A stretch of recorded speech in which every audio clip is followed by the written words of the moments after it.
दिव्यांगों को नौकरी में मिलने वाला 4% आरक्षण का कोटा हटा दिया। राजपत्र अधिसूचनाओं के अनुसार सरकार ने कुछ प्रतिष्ठानों के दिव्यांग जन अधिकार अधिनियम 2016 यानी rights of persons with disabilities act 2016 के दायरे से छूट दी है, जो दिव्यांग व्यक्तियों के लिए रोजगार में आरक्षण प्रदान करता है। इस अधिनियम के तहत दिव्यांगजनों को पुलिस बल, रेलवे सुरक्षा बल जैसी इकाइयों में नियुक्तियों में 4% आरक्षण मिलता था, जो अब खत्म कर दिया गया है। इन अधिसूचनाओं में से पहली में सरकार ने भारतीय पुलिस सेवा के तहत सभी श्रेणियों के पदों दिल्ली, अंडमान और निकोबार द्वीप समूह, लक्षद्वीप, दमन और दीव तथा दादर तथा नगर हवेली पुलिस सेवा के तहत सभी श्रेणियों के पद और भारतीय रेलवे सुरक्षा बल सेवा के तहत सभी श्रेणियों के पदों में आरक्षण नहीं लागू करने की छूट दी। दूसरी अधिसूचना में लड़ाकू कर्मियों के सभी सेक्टरों और श्रेणियों के पदों की भर्ती में भी इससे छूट दी जानी है।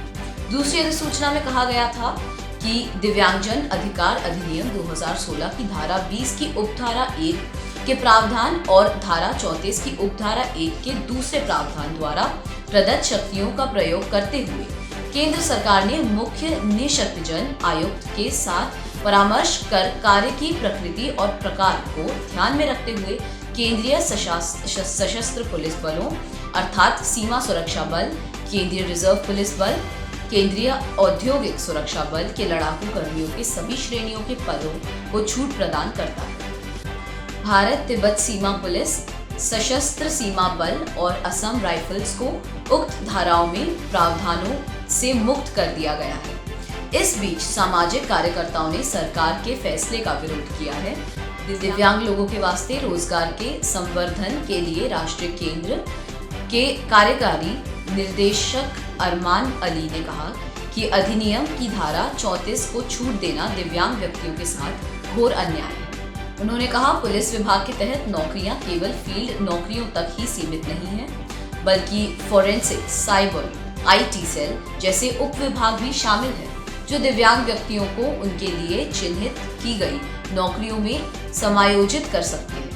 उन्होंने कहा, इस तरह सभी श्रेणियों के पुलिस बल और IPS में पूरी तरह से छूट देना अन्यायपूर्ण और मनमाना है। कार्यकर्ता ने ये भी कहा कि धारा 20 से छूट का उक्त लड़ाकू सेवाओं के तहत पहले से कार्यरत दिव्यांग व्यक्तियों पर नकारात्मक प्रभाव पड़ेगा। दिव्यांगों के अधिकारों के लिए राष्ट्रीय मंच NPRD ने कहा कि सरकार ने धारा 34 के तहत प्रावधान का दुरुपयोग किया है, जो इस तरह की छूट देता है। NPRD के महासचिव मुरलीधरन ने कहा कि ये फैसला प्रावधान की भावना और मंशा के खिलाफ है। पहली अधिसूचना को अस्वीकार्य बताते हुए NPRD ने इसे वापस लेने का आह्वान किया है।